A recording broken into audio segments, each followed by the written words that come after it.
তো বন্ধুরা আজকে আমরা দেখাবো আয়ুষ্মান ভারতের form fill up step by step first থেকে লাস্ট পর্যন্ত। আয়ুষ্মান ভারত যে ফর্মটা আছে সেই আয়ুষ্মান ভারত ফর্মটা আপনি কিভাবে ফিল আপ করবেন ফার্স্ট থেকে লাস্ট পর্যন্ত। তো দেখুন আয়ুষ্মান ভারত ফর্ম হয়ে গেল, সবার সাইডে কি দেওয়া আছে ডেট দেওয়া আছে এখানে। তো ডেট এটা কোন ডেট দেবেন আপনারা যেদিনকে আপনার ফর্মটা জমা করছেন। মনে করুন আজকে এই ফর্মটা যে আছে এই ফর্মটা মনে করুন আমি আজকে জনকল্যাণ শিবিরে জমা করবো, তার জন্য কিন্তু আমি আজকে ডেট এখানে দিয়েছি 15/6/2026 হয়ে গেল ডেট দেওয়া। পরে দেখুন কি লেখা আছে বেসিক বেনিফিশিয়ারি ডিটেলস, অর্থাৎ যে আবেদনকারী আছে সে আবেদনকারীর যে ডিটেলসগুলো আছে তথ্যগুলো এগুলো কিন্তু এখানে দিতে হবে। প্রথমে দেখুন আবেদনকারীর আধার নম্বর কিন্তু এখানে চেয়েছে, আধার নম্বর। তো আবেদনকারীর আধার নম্বর কিন্তু আমি এখানে দিয়ে দিলাম, লিখে দিয়েছি সম্পূর্ণটা। পরে দেখুন কি লেখা আছে অ্যাপ্লিকেন্ট নেম, মানে আবেদনকারী যিনি আবেদন করছেন তার নাম কি, যিনি আবেদন করছে তার নাম দীপিকা বর্মন, আমি কিন্তু দীপিকা বর্মন এখানে লিখে দিলাম। তারপরে কি দেওয়া আছে দেখুন রেশন কার্ড নম্বর, মানে যে আবেদনকারী তার রেশন কার্ড নাম্বার কিন্তু এখানে চেয়েছে। আপনার যদি ration card digital ration card থেকে থাকে তাহলে আপনারা ডিজিটাল রেশন কার্ড নাম্বার দিতে পারেন, বা নর্মাল রেশন কার্ড থাকলেও কিন্তু সেই রেশন কার্ডের নাম্বার দিতে পারেন। তো আমি কিন্তু এখানে দিয়ে দিলাম।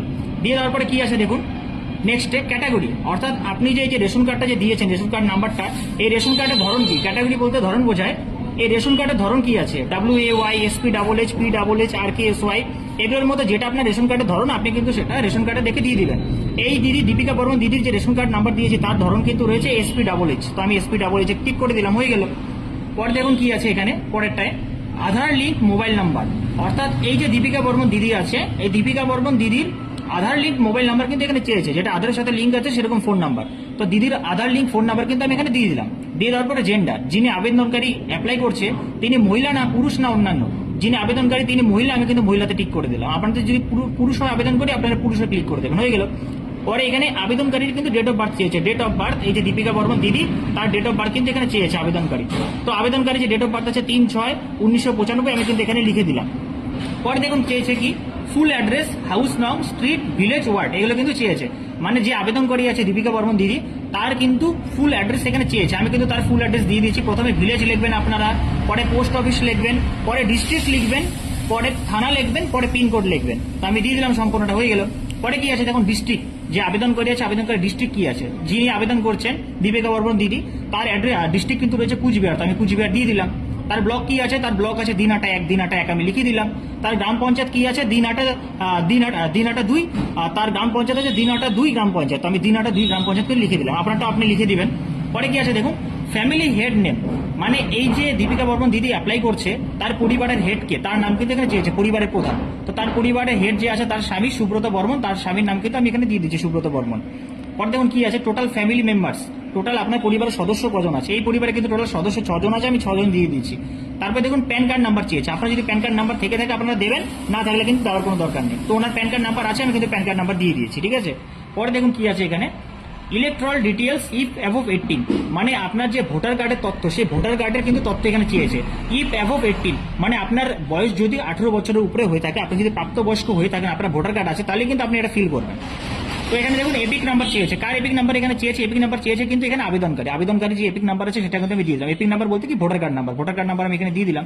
পরে অ্যাকাউন্ট নাম্বার কিন্তু ভোটার কার্ডের পেছনেই থেকে, যেটা মনে করেন এই যে এখানে যে ব্লক আছে দিনহাটা 2, এই যে দিনহাটা 2 এই দিনহাটা 2 এর কিন্তু অ্যাকাউন্ট নাম্বার 212, তার জন্য কিন্তু আমি 212 লিখে দিলাম। আপনার যে অ্যাকাউন্ট নাম্বার আছে সেটা কিন্তু আপনারা এখানে লিখে দেবেন। পরে পার্ট নাম্বার বলতে গেলে অংশ নং, এটা কিন্তু আপনার ভোটার কার্ডের পেছনে লেখা থাকে। পার্ট নাম্বার আমি লিখে দিয়েছি। সিরিয়াল নাম্বার কিন্তু SIR লিস্টে দেওয়া থাকে, যে লিস্ট থাকে ভোটার কার্ডে সেই লিস্টে কিন্তু নাম্বার দেওয়া থাকে। তো এটা 279 আছে, আমি 279 ওনার দিয়ে দিয়েছি। পরে দেখুন কি আছে স্বাস্থ্যসাথী ডিটেলস, অর্থাৎ আপনার যদি স্বাস্থ্যসাথী কার্ড থেকে থাকে তাহলে কিন্তু আপনার স্বাস্থ্যসাথী কার্ডের যে নাম্বারটা আছে সেটা কিন্তু এখানে ফিল করে দিতে হবে। তো এই দিদির স্বাস্থ্যসাথী কার্ড আছে, তার জন্য কিন্তু আমি স্বাস্থ্যসাথী কার্ডের কিন্তু নম্বরটা সম্পূর্ণ স্টেপ বাই স্টেপ লিখে দিয়েছি, আপনারাও লিখে দেবেন। পরে দেখুন কি লেখা আছে প্যারামিটার্স দেওয়া আছে এখানে আইটেম ক্রাইটেরিয়া ফর রুরাল, মানে এইটা যে আছে এই যে ফর্মটা ফিল আপ করছে দীপিকা বর্মন দিদি, উনি কি গ্রামের বাসিন্দা নাকি টাউনের বাসিন্দা। আপনি যদি গ্রামের বাসিন্দা হয়ে থাকেন, আপনার যদি ব্লক থেকে থাকে তাহলে কিন্তু আপনার এই ফর্মটা ফিল আপ করতে হবে রুরালটা। তো ইনি যে আছে দিদি উনি কিন্তু গ্রামের বাসিন্দা, তার জন্য কিন্তু ফর রুরালে আমি ফিল আপটা করছি, ফর রুরালেই কিন্তু ফিল আপটা করতে হবে। পরে দেখুন এখানে কি লেখা আছে আইটেম ক্রাইটেরিয়াতে অনলি 1 রুম উইথ কাঁচা ওয়ালস অ্যান্ড কাঁচা রুফ, মানে কাঁচা দেয়াল আর কাঁচা ছাদ যুক্ত একটি ঘর, মানে আপনার বাড়িতে কি এরকম ঘর আছে যেটা কাঁচা দেয়াল আর কাঁচা ছাদ যুক্ত একটি ঘর, এরকম যদি থেকে থাকে তাহলে আপনারা ইয়েস করে দেবেন, আর যদি আপনার না থেকে থাকে তাহলে নো টিক করে দেবেন। দিদির বাড়িতে এরকম কোনো রুম নেই, তার জন্য কিন্তু আমি নো টিক করে দিয়েছি। তারপরে কি আছে দেখুন no adult member between age 16 to 59, 16 থেকে 59 বছর বয়সের মধ্যে কোনো প্রাপ্তবয়স্ক সদস্য নেই এরকম কোনো পরিবার। তো এই পরিবারে কিন্তু আছে, তার জন্য কিন্তু আমি ইয়েস করে দিয়েছি। যদি না থেকে থাকে আপনারা কিন্তু নো করে দেবেন। এটা হয়ে গেল। এখন আমরা নেক্সট পেজে চলে যাব। এই যে নেক্সট পেজ আমরা চলে এসেছি। এখন দেখুন সবার উপরে কি লেখা আছে, এটা কিন্তু বোঝার ব্যাপার আছে।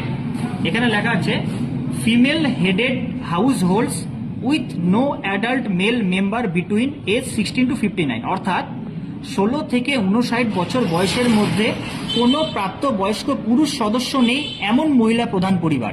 এরকম যদি থেকে থাকে আপনার, তাহলে আপনি ইয়েস করে দিবেন। যদি না থেকে থাকে তাহলে নো করে দেবেন। তো এই পরিবারে কিন্তু 16 থেকে 59 বছরের মধ্যে কোনো প্রাপ্তবয়স্ক পুরুষ সদস্য নেই এমন মহিলা প্রধান পরিবার কিন্তু এটা নয়, তার জন্য কিন্তু আমি এটা নাতে ঠিক করে দিয়েছি।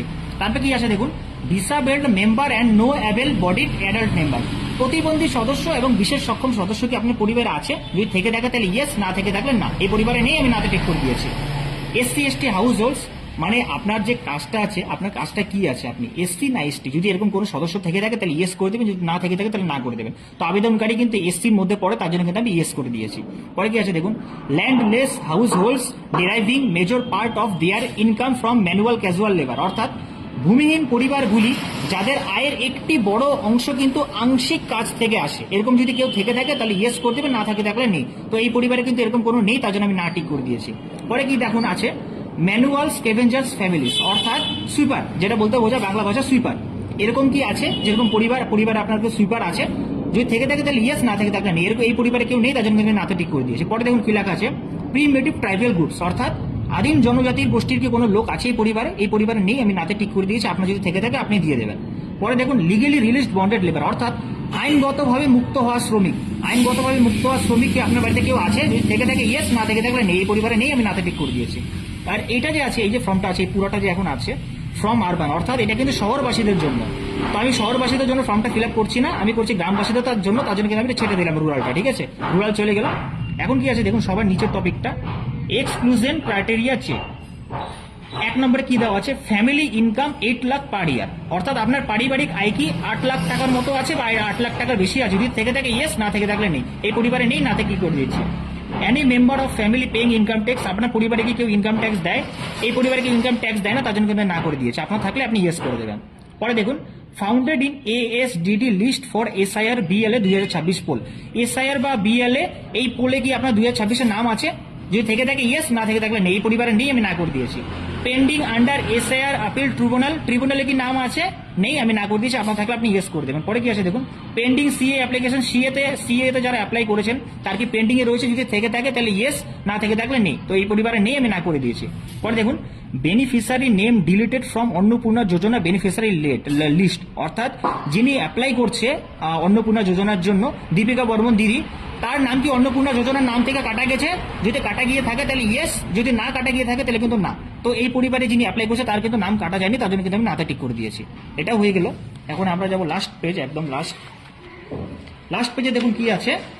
এখানে কিন্তু লেখা আছে I hereby declare that above information. আচ্ছা, এখানে যেটা লেখা আছে, এখানে লেখা আছে যে আমি যে ফর্মটা ফিল আপ করছি এটা কিন্তু আমি নিজের তথ্য অনুযায়ী ফর্মটা ফিল আপ করছি এবং আমার নিজস্ব মতামত অনুযায়ী ফিল আপ করছি। আর এটার মধ্যে যদি কোনো ভুল কিছু দেওয়া থাকে তাহলে কিন্তু আমার কাছে আইনগত ধারায় মামলা হতে পারে, এরকমই লেখা আছে। আপনার এখানে সিম্পলি যে আবেদন করছে তার একটা টিক করে দিতে হবে, টিক করে দিয়ে এই আবেদনকারীর সিগনেচার কিন্তু এখানে করে দিতে হবে। দেখুন আমি উপরে লিখে রেখেছি আবেদনকারীর সই, অর্থাৎ দীপিকা বর্মন দিদি অ্যাপ্লাই করছে, তার কিন্তু এখানে সিগনেচারটা লাগবে। আর এই যে নিচে লেখা আছে আধার নং, applicant name, ration card number, এই রিসিপ্টটা, এটা কিন্তু আপনারা ফিল আপ করবেন না, এটা কিন্তু আপনারা যেখানে জনকল্যাণ শিবিরে জমা করবেন বা আপনি যেখানেই ফিল আপ করে জমা করেন, এটা কিন্তু ওখানে আপনাকে ছিঁড়ে এই রিসিপ্ট কপিটা আপনাকে দিয়ে দিবে। এটাতে আপনার কিছু করার দরকার নেই। ঠিক আছে, এটা আপনার কিছু করার দরকার নেই, এটা ওনারাই করবে। তো আশা করি আপনারা বুঝে গেছেন কিভাবে ফর্মটা ফিল আপ করতে হবে। ধন্যবাদ।